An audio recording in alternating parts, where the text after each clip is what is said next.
working, sir. Okay, it doesn't matter. You are able to hear. Good evening, Seshadri. Good evening, sir. Good evening, sir. Good evening, Rajiv. Yeah, Rajiv. Good evening, Rajiv. Good evening, Dr. Vijay.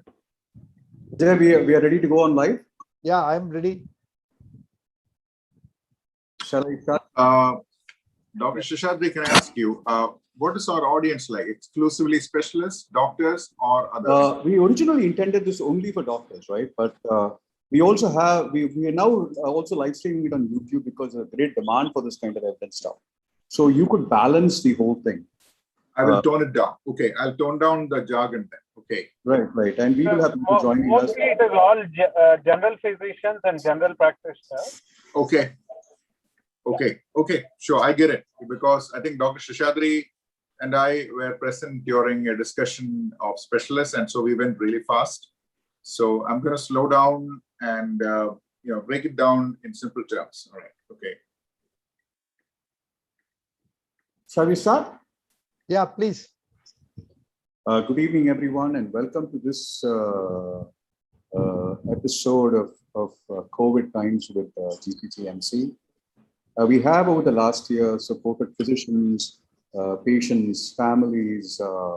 We've created a hospital for COVID in Pune. We have done webinars addressing physicians, specialists. We have done sessions on economy. We did one on managing practices last year. Last week we had the former governor of the Reserve Bank talking about how the economy is going to recover. We do sessions with Dr. Ghafoor, Dr. Bhan, and his team. Again, just a freewheeling on all things COVID. But today is something special. Dr. Rajiv is someone who epitomizes and is a voice for evidence in an era of emotion-based medicine. I think that one word I think I would like to summarize Dr. Rajiv, because I've seen his work. He is certainly the voice for evidence in an era of emotion-based medicine. And to bring things up, we have our mentor and friend, Dr. Muruganathan, who's always stood up with us. And I'm going to let the two of them take you through. Dr. Muruganathan will take over the session, bring in Dr. Rajiv, and hopefully we will have a great session. Thank you so much. Thank you, Dr. Krishna Seshadri, for that nice introduction to the subject and also the speaker. As you rightly said, this is the need of the hour. Any number of times, any number of webinars, still people have a lot of doubts and a lot of apprehensions, lot of confusion. In spite of all our giving them sufficient knowledge, still they don't follow. So, but anyway, Rajiv Jaydevan is one of the good speaker, good communicator. He can tune to any type of audience. So it's a mixed audience. So whether it's a mixed audience or public or doctors, the matter is simple. So I think Rajiv is going to talk to us on evidence for prevention and COVID care, which is very important because this WhatsApp university is confusing a lot of people. See, they get something from somewhere and then they put it. Always bad things only will spread faster. Even in the agriculture, if you see, if you do fertilization and give some fertilizer and things like that, it won't grow. But in this bush, all the unwanted plants and weeds will grow. Like that, whatever we don't want, that is only spreading. It's very difficult to, convince people once they have fixed ideas. But now, at least to a certain extent, we could help. And we are very happy that we could inoculate, vaccinate around 70 crores of people. That is a very big history and very big thing. The whole world is looking for us, our model. And the people like Rajiv and Krishna Seshadri and our forums are repeatedly, daily talking about this through All India Radio, television, in the medias and all that. So at least few people listen to it. And then my request to all of you, whatever you gathered, some important message, please pass it on to your friends. The good information directly comes from the horse's mouth, who has done a lot of work on this. So evidence, it's not just our assumption on astrology. Now, so many people are talking only astrology. Suppose somebody asks you whether third wave will come, They say, I think my prediction, I'll say like that, astrologically, but scientifically, now Rajiv is going to talk to us on evidence-based prevention and care. No, definitely after Rajiv, I need more questions from your side so that it will be a more interactive session than a didactic lecture. Over to Rajiv for your talk on evidence for COVID care and prevention. Please welcome my good friend Rajiv. Over to you, Rajiv. Thank you, Dr. Muruganathan, and thank you, Dr. Seshadri, for the invite. I'm based in Cochin, Kerala, and I'm trained in CMC Vellore, did my MD medicine there, and I did my public health in Erasmus University, Rotterdam, and then did my MRCP in UK, spent 3 years there, and I was in the US for 10 years and came back to India about 13 years ago. Been involved with a wide array of public health topics, ranging from road accidents to snake bite to floods, noise pollution, to assorted public health topics. We have a strong IMA unit here in Cochin, and the pandemic hit when I was the president of the branch, and so we were thrown right in the middle, and we were one of the earliest people to pay attention to it and bring it to the attention of the people who matter. And so the rest, we know that. So now I have one request. I know the session is from 7 to 8, so I need to exit at 7:59 for a live television appearance. So I'll expect the session to be over by then. So you can wind up by 7:57, 3 minutes earlier, so that awesome. you'll have enough time. So, yes. Yeah, I think that'll be fair. I'll talk for a little bit, and then we'll take some questions. I think that'll make it a lot more interesting, if that's okay. Yeah, Dr. that'll be good. Is that okay? That'll be very good. That'll be very good.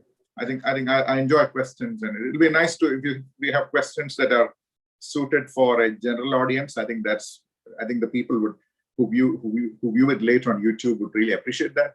So let me go straight into the topic now.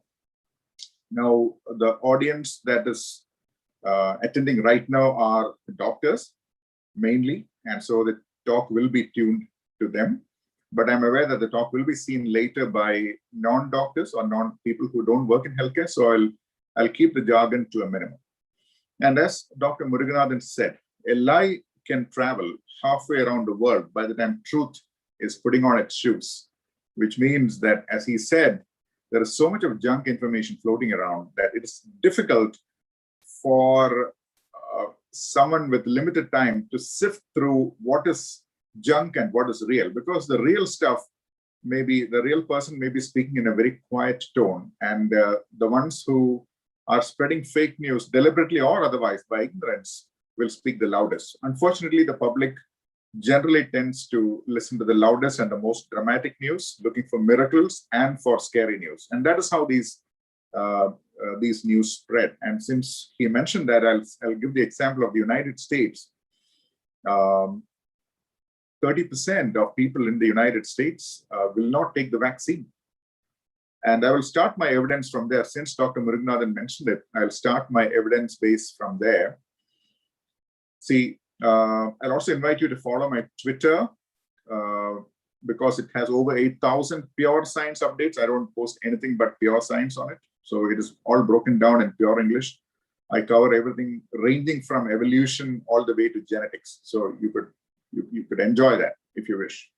So back to the US, the piece of evidence I want to share with you is, it's really not, you don't have to publish in papers. You just have to look at the US graph. See, if you look at the US graph of cases and deaths right now, it looks scarier than it did in December last year. And so what happened between December and now? Lots of people got vaccinated. I believe that upwards of 55% are double vaccinated in the US, and over 65% are single vaccinated. Why then have they not made any difference, so to speak, in the pandemic? Why is that? I mean, if you look at it, if you look at the graph, it looks identical to the last year. So then when you look at it from a layperson standpoint, it may even seem as though the vaccines didn't work. Now, therein lies the problem. We need to look a little bit more closely as to why the US graphs don't look any better. So I did a simple calculation. Just calculate, take a ratio between cases and deaths. Ratio from December last year and ratio from September. The number is 82. Yeah. They have exactly the same number of deaths for the same number of cases, in spite of millions of people getting vaccine. And why is that? The answer is not what we think it is. It's not vaccine failure. It's because even though there are millions of people who've been fully vaccinated, that's 2 doses, there are millions of people who have not taken a single dose. And it is these individuals who are being admitted to the hospital in large numbers and unfortunately also dying in considerable numbers. So as someone calls it, this is the pandemic of the unvaccinated. So that is evidence number 1. So we know from their experience that even though they have effective vaccines that sit in the fridge do not count. It is the vaccines that are injected that actually matter. And you need at least 2 doses for protection from death.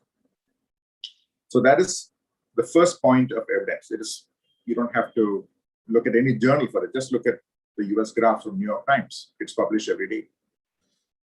Now, it's common for especially US-based doctors to, out of desperation, poke fun or ridicule people who have not taken the vaccine. I keep seeing tweets that says this anti-vaxxer or person who refused vaccination came to the hospital and died. I think that's, I can't agree with that. I can't agree with that. I think it is just being unkind to the person, because as a doctor, I know it doesn't matter what background the person comes from, whether you're a criminal or you're an alcoholic or a judge or a lawyer or a teacher or a child, we treat them the same. Yes. Whoever walks in the door, whoever gets in the hospital gets the same respect as anyone else. But I see their desperation. They are desperate because their hospitals are crowded with people who have not taken the vaccine.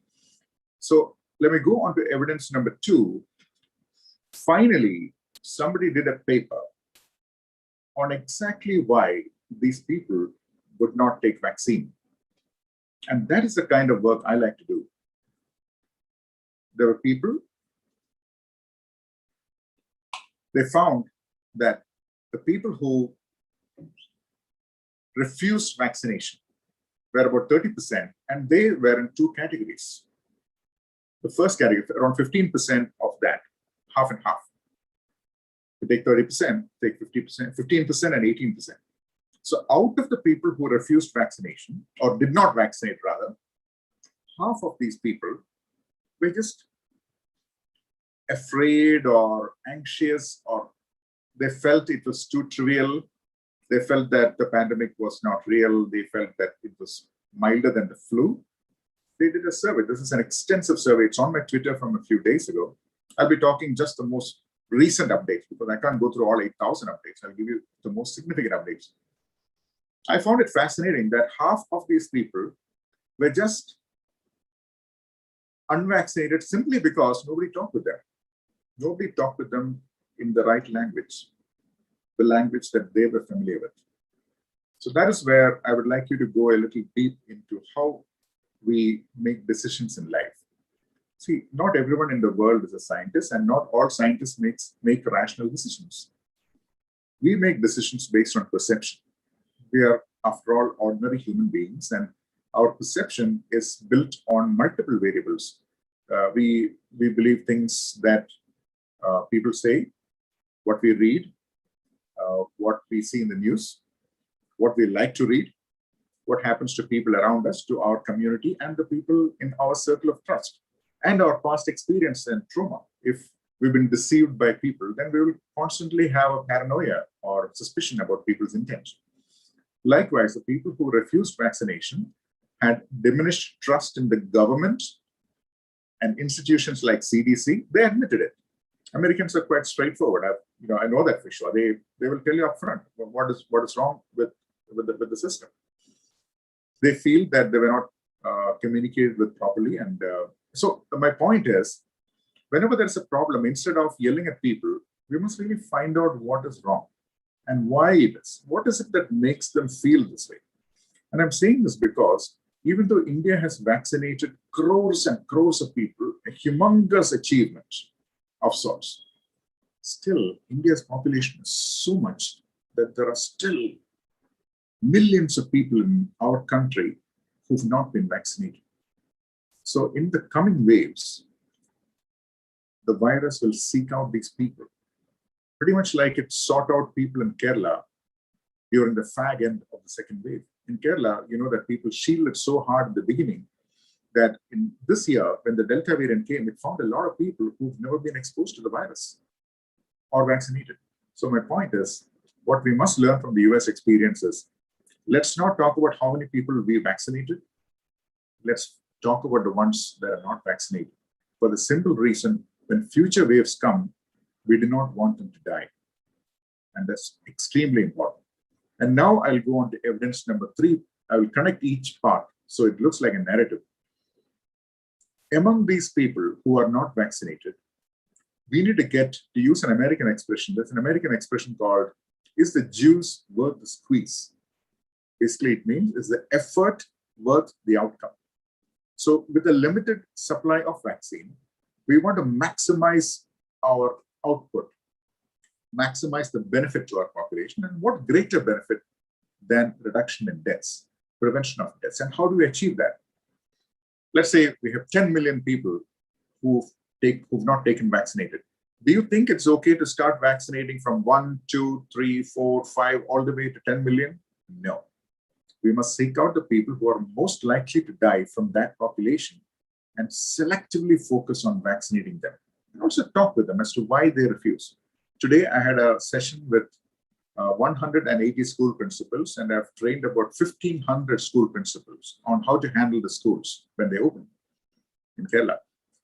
Now, they asked me questions which a common man would ask. So that's how you interact with people, with society. So they said, there are people who believe that if they're allergic, they should not take a vaccine.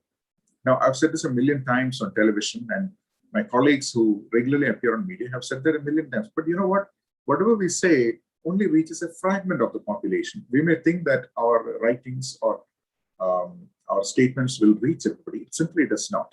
There is still a large number of people who are misinformed, who simply did not have the opportunity to get the right information. I think as doctors, we must spend extra effort to reach these nice people who've just not received the right information. You don't have to teach them great bits of immunology, but if you just tell them, look, it's okay. Most allergies are okay because the vaccine does not have the same ingredients as the ones you had allergy to. A simple statement like that will be enough to get them to be vaccinated. Now, I'd like you to focus on 2 segments of the people. In Kerala, I can tell you our Kerala statistics, 75% of the deaths in Kerala occurred in people over the age of 60. 75%. And only 5% occurred in younger age groups, that's below 40. So clearly, the people we need to focus on are A, people over 60, because that's where you get more juice for the squeeze. And then there is one segment I'd like to pay special emphasis on in this session. And that recommendation came from what we call our regular Tuesday meetings. We've been having Tuesday meetings at our IMA unit since the start of the pandemic. We just sit around like friends. We are all friends. And there are doctors from the government sector, the private sector, there are specialists, there are generalists, there are GPs, there are house surgeons, and then there are heads of departments and there are administrators, and then government administrators and so on. We all sit around. We're all equal. I maintain an egalitarian platform. That's the platform I maintain. No one is bigger than the other. So from our discussion this Tuesday, a major problem was uncovered. We found that among all the deaths among pregnant women in Kerala, COVID-19 is number 1. COVID-19 was the leading cause of deaths among pregnant women in Kerala, and their ages you won't believe it, range from 20 to 32, the people who died. Or maybe more, maybe less, because I've not seen all the cases. I can only talk about people from my region. And that's scary because none of these people who died were vaccinated. And when the doctors asked them, they said, they did not know they should be vaccinated. The typical blunt, vague statements came up. It is simply because they've not been assertively communicated with. Communication is a profoundly important part of pandemic strategy of pandemic management. If we don't communicate the science in a language that's palatable and gentle and non-condescending to the public may not be with you. And that's really, I believe, what happened with the US. They have plenty of smart people, just like there are smart doctors in India, there are smart doctors in the US as well. But for whatever reason, the science they knew did not reach the public. And I call misinformation, I use the analogy of weeds. There are always weeds that grow in the garden, and we need to pick them out one by one. If we don't pay attention to weeds that grow every day, in about 2 months, your weeds will outgrow your garden, overgrow, and they will completely replace your garden out. We've seen abandoned properties. It takes only 2 weeks. So likewise, misinformation is like weeds. We have to go and weed it out one by one. It takes relentless, dogged work. And many of us, at least in my part of the world, we are quite proactive. Whenever major bouts of misinformation surface, we go out there, we are on the offensive, we go on every media and just quell that fact. And so the public know that if there's a problem, they always contact us. Look, doctor, there is such an information that's circulating. Maybe you should make a statement. So the public are with us. Public trust us. See, that is what I meant by public trust. In Kerala, at least, the public trust the doctors. They do trust the doctors.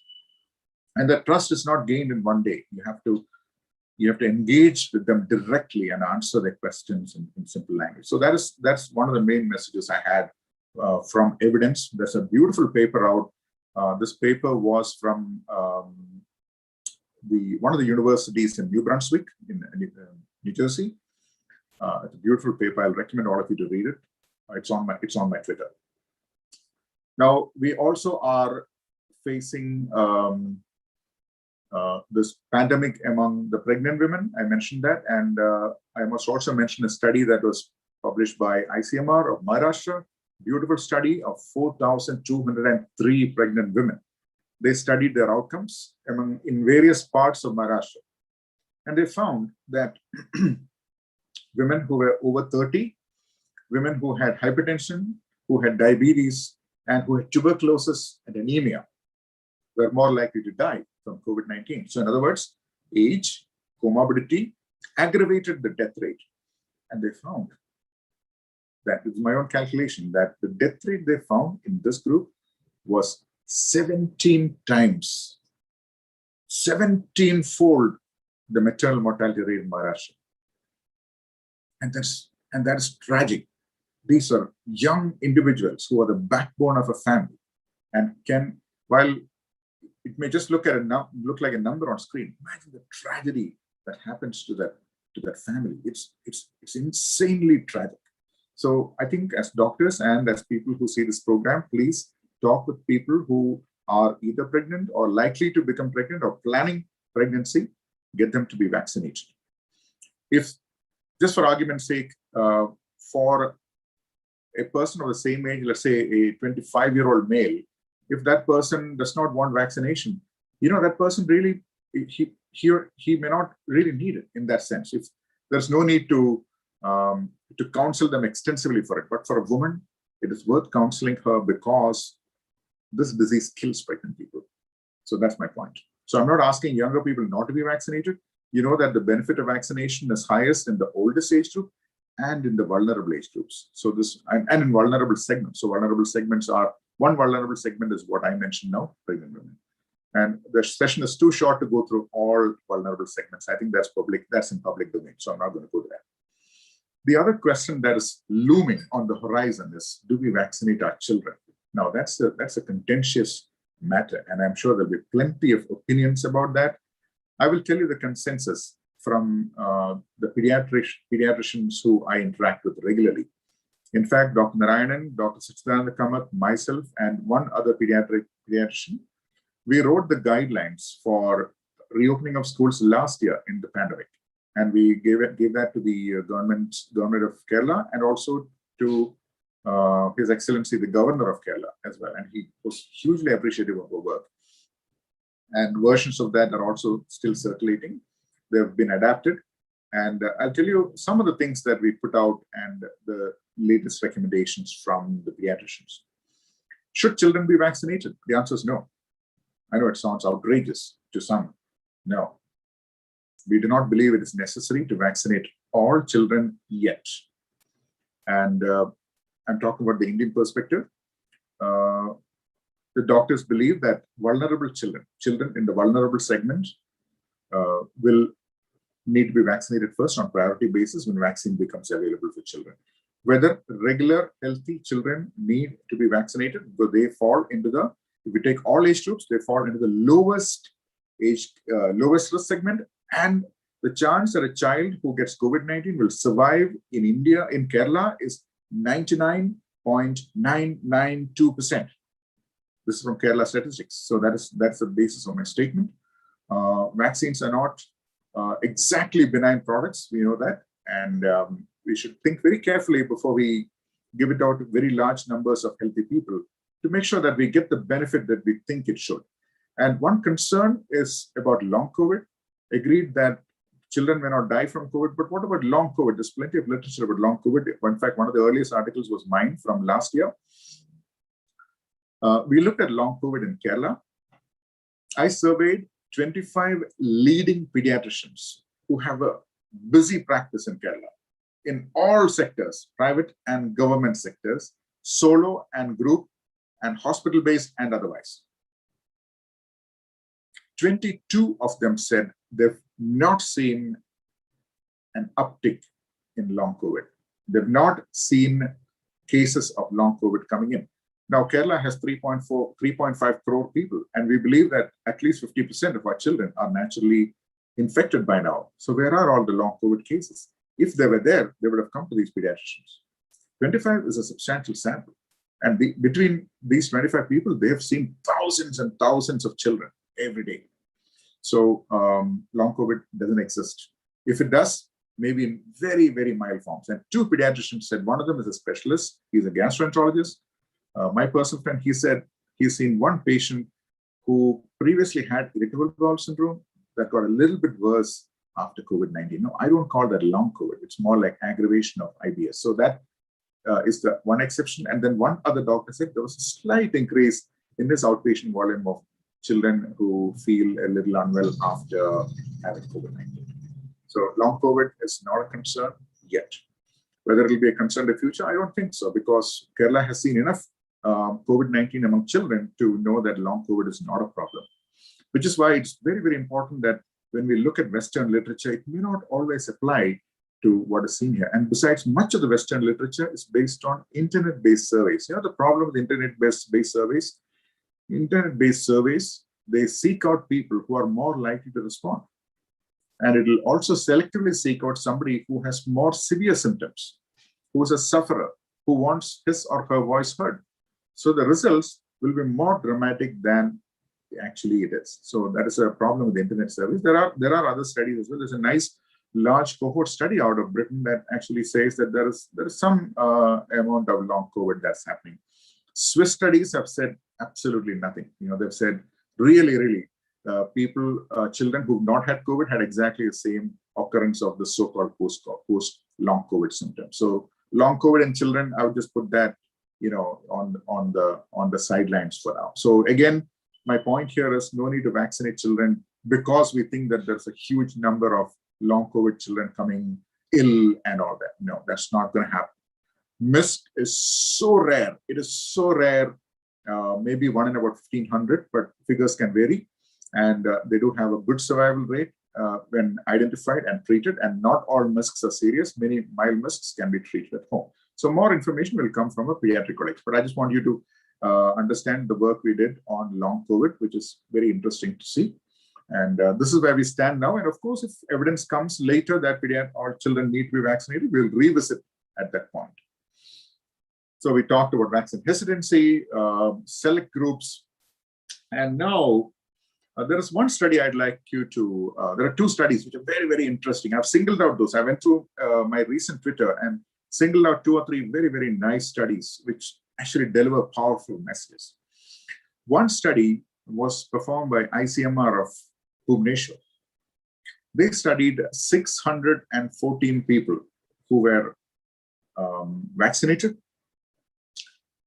Half of them received Covishield and the other half got Covaxin.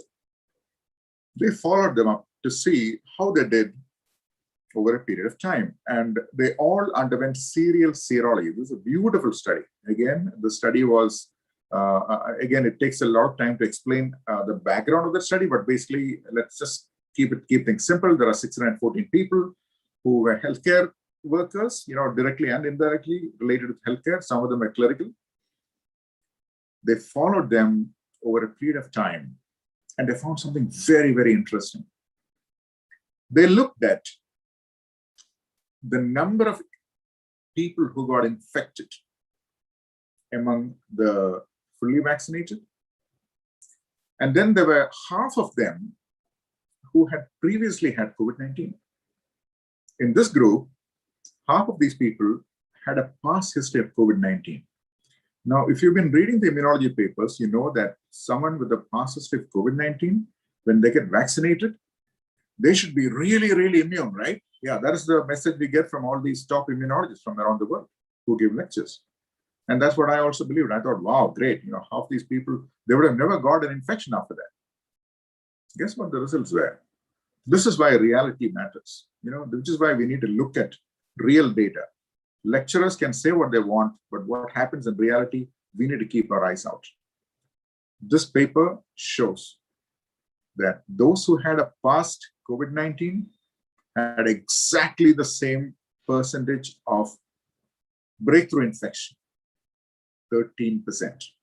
Yes, over a period of, I think, approximately 6 months, both the groups got exactly the same percentage of breakthrough infection. Now, why did I single out this study? It's because it basically compares a group of individuals who had 2 antigen exposures with another group that had 3 antigen exposures. Isn't that fascinating? I think it's really fascinating because the people who had a past infection, that is the first exposure. Now that person gets 1 and then 2 vaccines. Now that's 3 exposures to the same antigen. The regular vaccinated people, they got 1 dose and they got 2 doses. That is 2 exposures. So this study tells us that whether you have two exposures or 3 exposures, your risk of getting infected in the future is the same. And this will stand as one of the foundations of our decisions, I believe, whether boosters will be necessary or not. Now, boosters is a very contentious, very, very emotionally charged topic, which is hugely polarizing people all around the world. So I'll get into that towards the latter part of my talk. Now, from this, I would like to take you with me to the school talk that I gave today morning. I was talking with the school principals, and I was basically explaining to them how to get the school ready before children came in. So they were all listening. So I explained to them, I said, well, children will come, virus will come, there will be outbreaks in the school. Don't be surprised. You got to keep your bubbles small. The concept of bio bubble, keep the classes separate so that children don't mingle. And if a class has an outbreak, you can just shut the class down and not the whole school and so on. So I gave them all the basics. But what I told them was something a little bit more deeper than that. And for that, I will introduce what is called the famous epidemiological triangle here. It's called the agent, host, and environment. Agent, host, and environment. It's an epidemiological triangle or triad is common for all infectious diseases, whether it is protozoal, whether it is viral, bacterial, whatever. Let's take cholera, for example. Cholera, the agent is a cholera bacterium, and then agent is man. the host is man, and the environment is water, because cholera spreads through water that's not clean. How did man get control over cholera? Do we believe it's because of good antibiotics? Because of doxycycline? Yeah, of course, doxycycline cures cholera, we know that. No. Is it because we vaccinated people? No. It's because we gained control over its environment. Yes. Chlorination. The water I drink in this glass is from Periyar River, which flows from the Western Ghats. It gets chlorinated in Alua and it gets sent into the pipeline. Yes. Chlorination is how we killed cholera, not by vaccination or antibiotics. For SARS-CoV-2 virus, the same thing applies. Agent is the virus, host is man, and environment is air. Yes, air. Right now I'm sitting in a room, and if I'm a patient, if I have SARS-CoV-2 in my throat, each time I talk, I'm spraying out droplets into the air, which will hang suspended for several hours in the room. Whoever walks into the room for the next 2 or 3 hours will take in these droplets and get infected. That is how the virus spreads. Talking is very important. So I explained to the school heads, I said, when children talk, they will produce a lot more virus than otherwise. If they breathe quietly and if they're wearing a mask, they're not going to put out much virus. So we must teach the children that talking by rubbing of the vocal cords, talking, I'm generating my voice because my vocal cords are rubbing together. And when that happens, these droplets get sprayed out. If we explain this to the children, I'm sure they will comply. So I said, children, we always underestimate their abilities. We must empower them, talk with them in the right language, and they will comply. So they were quite grateful for that. Now, the point here is to gain control over the environment. It's not just enough to ask the children not to talk. We should leave the windows open. We should arrange the classes in a room where there's a window on one side, breeze comes in, and it's able to exit out of the other side. See, it has to be cross ventilation. So if a child is sitting here, air has to go like this in that direction and carry all the droplets away. It's not just enough to keep one window open. If you keep one window open, it's not going to be of much use. Now, that's where I would like to introduce you to the concept of what is called ACH. It's called air exchanges per hour. Now, I measure my weight in kilograms. If I want to measure the air in this room, I'll measure it in cubic feet. Cubic feet is a unit that is used to measure the volume of air in a room. ACH is air changes per hour.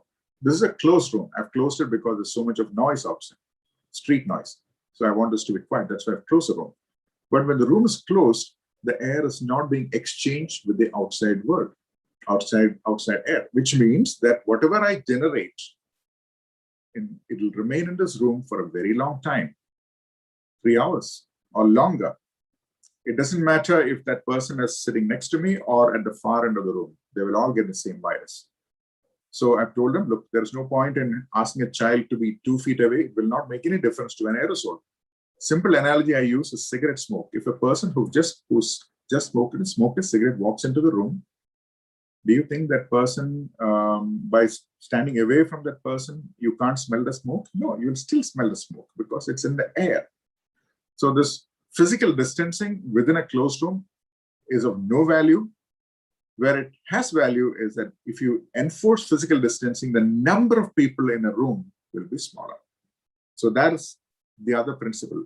In any given space, there is a maximum number of people that you can accommodate. And for the air change rate, for a good air change rate, say for a bedroom where 2 people are using, 8 will be good. 8 air changes per hour.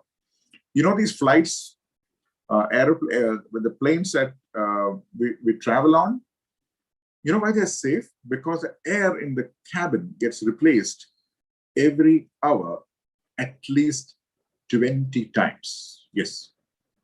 And that is why flights are safe. It's not simply because we're wearing a mask. Flights are perfectly safe. And the only exception is when the flight's about to take off, when the air is not really being circulated much, and when immediately after the flight lands, when obviously there's a lot of changes and the air exchange system drops. So when the flight is in midair, it's perfectly safe because of the air exchange rate. So my point here is, as we look forward in the years to come, we must pay attention to what is called air exchange rate, or ACH per hour. And for buildings that we work in, we must bring in the consultants who can actually improve the air change rate. And that single factor will help us gain control over the environment. And there are other factors in the air, again, which may be a little beyond the topic today, because I think I may use up all my time if I go on about the environment. So there are other factors like humidity and temperature, which are interdependent. And it's multiple factors that actually affect how this virus spreads in the air. So please do pay attention to ventilation. Remember the cholera example. You can use the cholera example for teaching. And we will be able to gain control of this virus, not simply by vaccination, not simply by masks, but by keeping the windows open, selecting the right rooms, perhaps holding the school in an open classroom, on the veranda or in the auditorium, or even under a tree, or have a makeshift pandal outside where you can actually put chairs, and children would love that. So those are some of the points. So I will, in the next 5 minutes, I'll take you through boosters, because that's a really, really hot topic, which is, again, as I mentioned, dividing people. Arguments being thrown angrily against each other. Now, to explain that concept, I'll show you this glass. Now, this glass, let's assume it's full of water. Now, this is my regular glass of water. So if I keep pouring water into the glass, imagine the glass is full. What if I keep pouring water into that? Will the glass hold any more water? It will not. But I will think I'm doing something very, very impressive by keeping on pouring water into it. Now, this glass of water represents our protection against severe disease. So again, I'm using this glass as a metaphor for protection from severe disease. So there's only so much protection a person can get from severe disease. And that protection is maximized or maxed out, as they say, to use American slang, maxed out when you get 2 doses of vaccine. When 2 doses of vaccines are received, the first dose serves as a prime dose, which means it just introduces the pathogen to our system, and our system gets to work, and it creates a huge library of what's called memory cells. Memory cells, like, remember? Yeah, memory cells. Now, they are a subset of cells. I explained the players in immunology like the chessboard. So chessboard has so many chessmen, and each of them has a different role. There are things that some players can do that others can't. Some chessmen can jump, others can just crawl, and so on. Others can go across the board. Likewise, the multiple players in our immune system, of which antibodies are just one fragment. There are so many other players, and these memory cells are just one important element of our immune response. And the job of the first dose or the first infection, if that is a first natural infection, is to create this large library of memory cells. And the library is created, imagine a large building, beautiful large library is created, millions of books, and then they shut the lights off, they shut the library up and go home. That's what we do. After the infection is settled, the library is shut, nobody enters that room anymore. The books are sitting idle, there is no power, no lights. When the second dose is given, after say 2 months or 3 months, this library comes alive instantly. All the lights come on and it starts functioning like a massive library. And then what is more impressive is the amount of literature in the library has actually improved. While we thought the library was shut, the library was actually working silently to improve the breadth of immune response. We call it, in immunology, we call it the breadth of immune response increases with time. So when the second dose is given, it gives a massive boost to this library and it starts producing huge amounts of antibodies. And that's called, for those who are adept with immunology, it's called the anamnestic response. An anamnestic response, the first response is only a blip in the radar. The anamnestic response goes like this, goes through the roof. And that's why we need 2 exposures.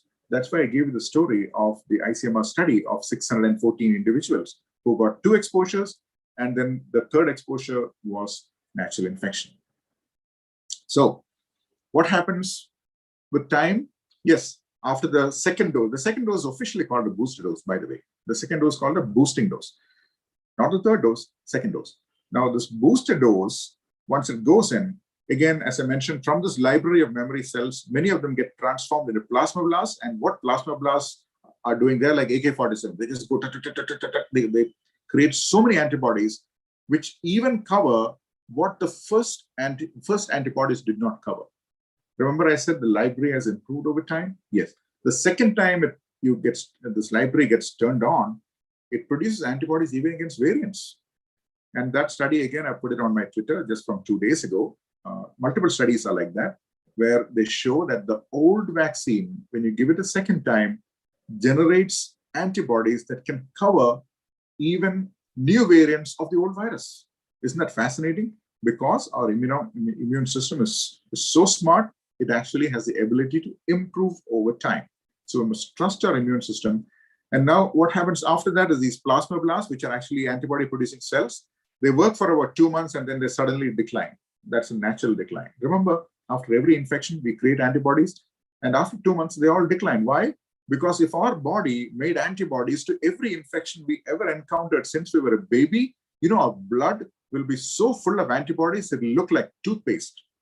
We can't have thick blood that looks like toothpaste. So it is natural for antibodies to drop after every infection. Unfortunately, people who push boosters are claiming that your antibodies are dropping. Take a booster. See, such simplistic explanations are misleading people.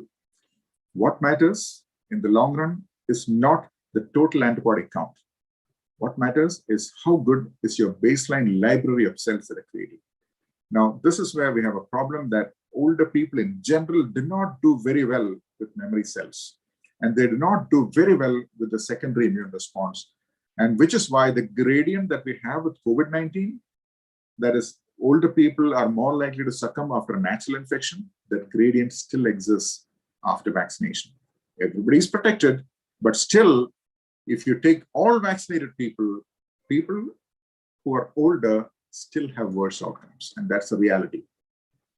Whether a third dose will change that, there's absolutely no evidence. It's just conjecture, just pure guesswork that some people believe that giving a third dose to this subgroup may help, which is why I use the concept of glass. Do you really want to be pouring water into the glass? Yes, you can. If it makes you feel good, it's great.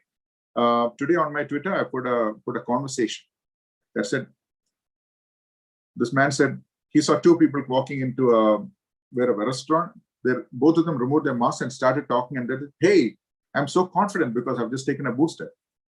Now, is that something that what we want to do? I don't know. So I'll stop here.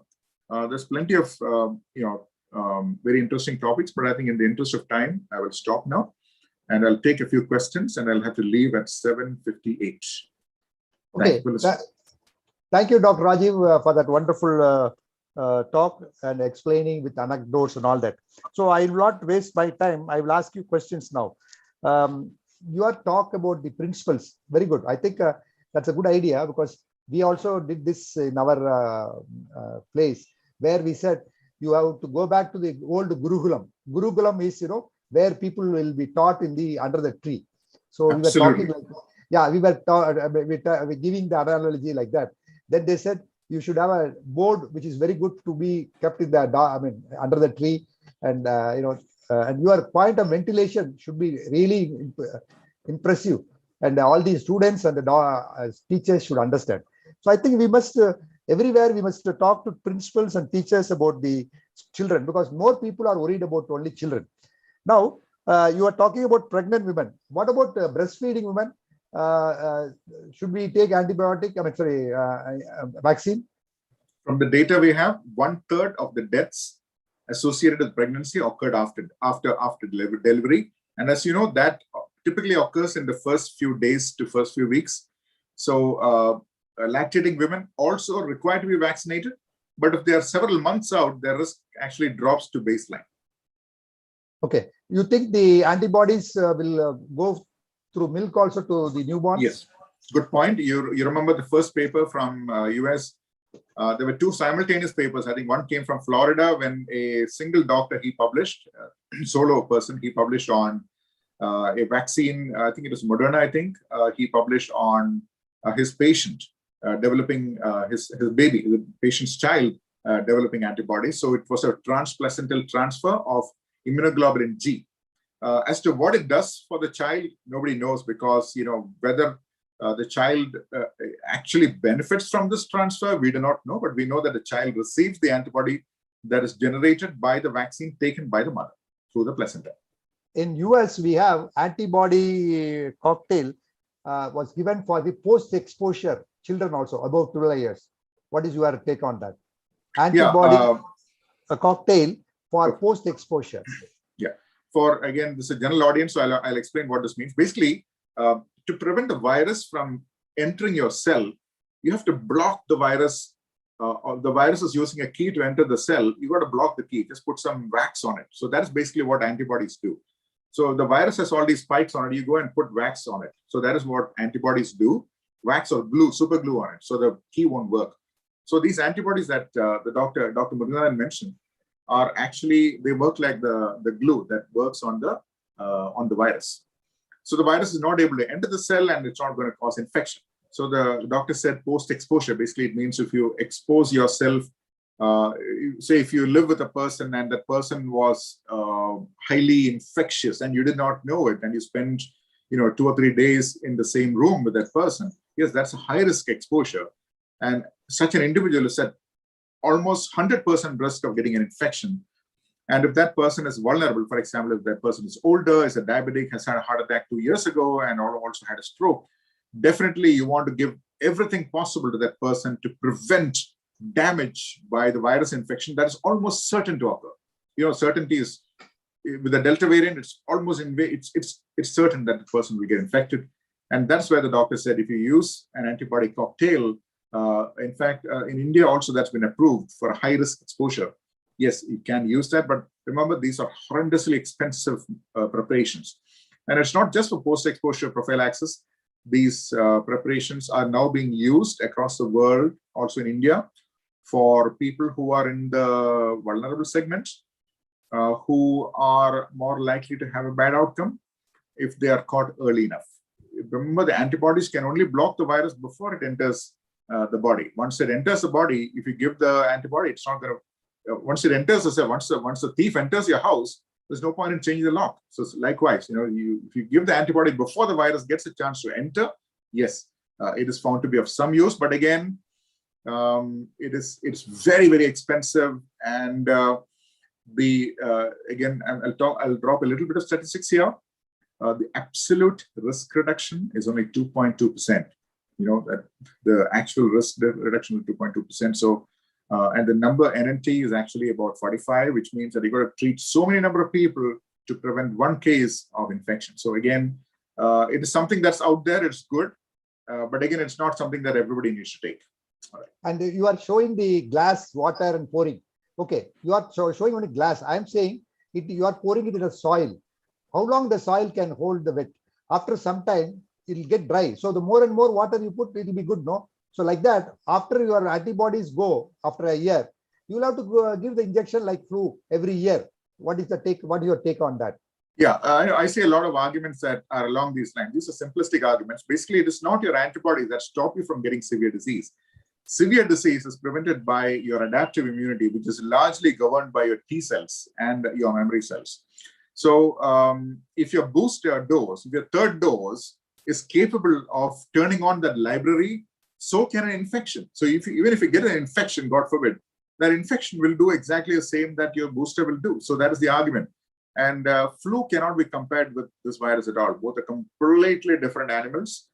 Flu vaccine is, I know we're getting a little late, so I need to leave now. Flu basically is a combination of four viruses, and it's generally designed against the neuraminidase antigen that's sitting on the virus, and they have to predict the virus every year, which is a completely different ballgame compared to this particular virus where one vaccine is enough.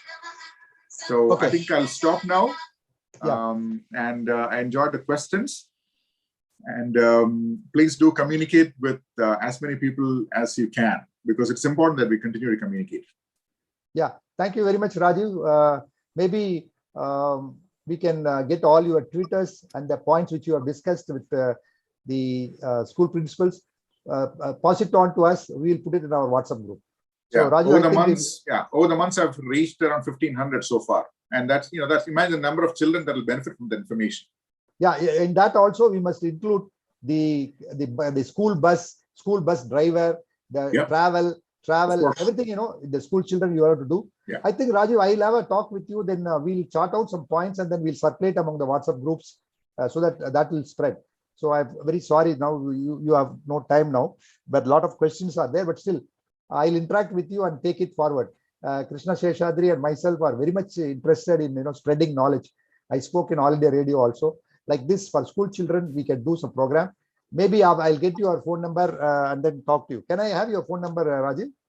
Yes, Dr. Sheshadri can pass it on to you. Yeah. So Rajiv, can I ask you for a favor? If it's not yes, sure. Can you do this as a monthly or once in 2 months session? This way, we also reach to another bigger audience, and we could also, talk to you about getting your feeds into the GCMC site. That I will. Why not? Let's do that at some point. Yeah, we'll talk about that. Yeah. We can talk about it, and if we can do this regularly, I think our people will benefit. Again, thank you for this wonderful session. I'll let my colleague Mahesh just give a brief vote of thanks, and then we go from here. Good evening. It was a very enlightening talk, Dr. Rajiv, and thank you very much. I know you're pressed for time and I'd like to also thank Dr. Muruganathan for moderating this session. And on behalf of Wipro and GCCMC, I'd like to thank from the bottom of our heart.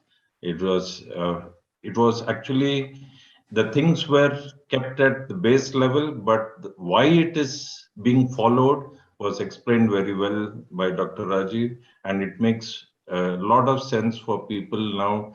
If such messages go around, that they will start following because they will understand the reason instead of just being asked to do so. Thank you so much, and good night to all.